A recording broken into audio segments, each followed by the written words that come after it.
This portion is brought to you by Fan Freluche Enterprises Incorporated, the #1 choice of racing pigeon fanciers. Magandang umaga mga ka-agri! Welcome po sa another episode ng ating Racing Pigeon. And today, kasama ko po ang isa pang miyembro ng Philippine Homing Pigeon Association. Siya po ay first overall champion ng South Race 2010, first overall champion North Race 2011, first overall Young and Old Bird 2011 to 2012, and first overall champion South Old Bird category 2013. Ang tinaguriang King of South, Mr. Benito Goque.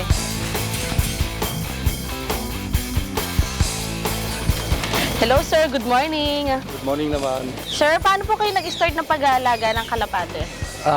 Nag-umpisa tayo sa nung bata pa ako, elementary, bumili mama ko ng dalawang native na kalapate. Imbis na pinakatay, inalagaan ko hanggang sa dumami ng dumami. Doon nag-umpisa ang hilig ko sa kalapate. Passion po ninyo, tuloy-tuloy na po doon na po nag-start. Doon na nag-umpisa. Nagkaroon na kayo ng interest sa kalapate. Hanggang sa nag-college ako, doon na ako nag-umpisa magkarera. Sa ngayon sir, mga ilan po ba yung kalapate ninyo ngayon? Sa ngayon siguro may 700 plus ng kalapati ko ngayon. 700 plus. Ito po ay pinabreed nyo lang? Breed. Binibreed nyo lang ng Saka binibreed? may import ako ng munti. Sir, mapunta nga po tayo sa breeding since nagbe-breed kayo. So, meron po tayong types of breeding like inbreeding, line breeding, and crossbreeding. Sir, pwede niyo po ba kaming mabigyan ng sample or mapakitaan ng isang sample ng line breeding, ng inbreeding, at ng crossbreeding? Pwede yun.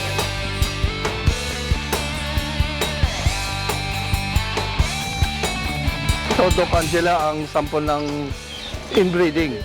Magkapatid. Magkapatid sa magkapatid ang ginamit ko dito. Doc Angela, ito yung sample ng line breeding. Bali, lahat ng dugo niya magkakamag-anak. Ito ang produkto ng crossbreeding ko from ibang linyada, galing USA. Paano nagkakaiba po sila?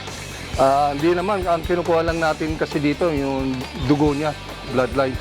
Pero paano nyo nalaman, sir, yung itsura niya? Paano nyo nalaman? Wala sa itsura, sa pag-pairing mo lang ng magulang. Okay. Yung chip na yan, para tandaan ko na inbreed siya. Sir, bakit po tayo nagko-crossbreed? Kasi ang ibon ko, napansin ko medyo mabagal.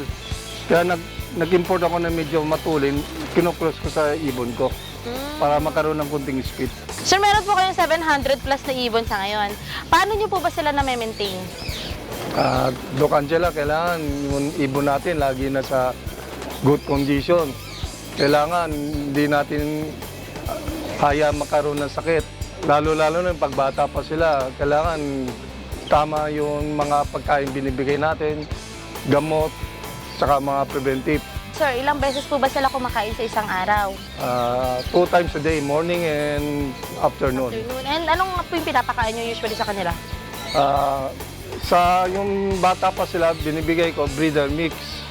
Pagdating ng mga 3 months old na, nagla-light mix muna ako para mas maganda pag-molding nila.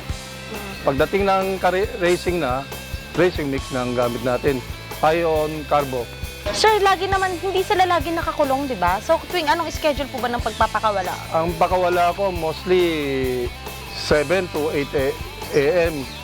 Sa afternoon naman, 1 p.m.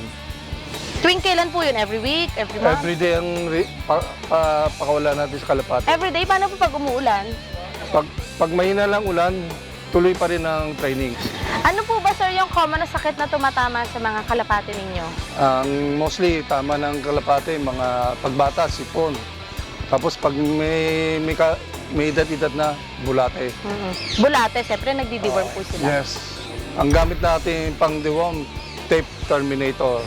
Kailangan din po nila ng electrolyte, sir. Nagbibigay po ba kayo ng Ang electrolyte sa electrolyte kanila? gamit natin, multi-light. Tapos ang vitamin, ang gamit ko, Honey 8. Sir, sigurado marami tayong nanonood na baguhan sa pagkakalapate. Ano po ba yung tips na pwede niyong ibigay sa kanila? Mapapayo ko sa mga nagkakalapate.